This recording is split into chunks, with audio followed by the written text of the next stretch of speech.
At syempre naman, hindi tayo magpapaalam na hindi natin i-challenge itong wealth cards na ito. Napakasimple lang gamitin kasi ako naniniwala ako, 'di ba simulat sa poll nung bata tayo, marami tayong mga naririnig, nakikita at nararanasan na hindi magagandang karanasan. At pag hindi naghilom ang sugat na 'yun, ano mangyayari? Bibit-bitin mo yan. Yun, habang buhay. Habang buhay. Ganon din pagdating sa pananalapi. May mga hindi tayo mga magagandang karanasan na naririnig, nakala natin na nabaon na, wala na, pero hindi pa rin natin alam. Dala-dala pa rin natin ngayon. So ito yung gagawin, may 60 cards to. Magmamagic tayo. Ay! Oo, no, magician pala to. Oo. Pick a card, pick a card, pick a card. One card. Okay.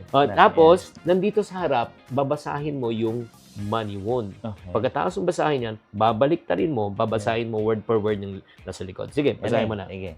Hindi, eksakto eh. Ito, money wound. Ano money wound? Eksakto eh. Hindi ako marunong humawak ng pera. Kaya ako mahirap. Baliktarin mo. Anong sinasabi ng Sabi ng, declare mo to. Kaya kong matutunan kung paano mag-manage ng pera. Dahil ang pagyaman ay napapag-aralan. Oo. Tapos may healing verse. Receive godly wisdom and understanding. That's Proverbs chapter 4, verse 7. Hallelujah.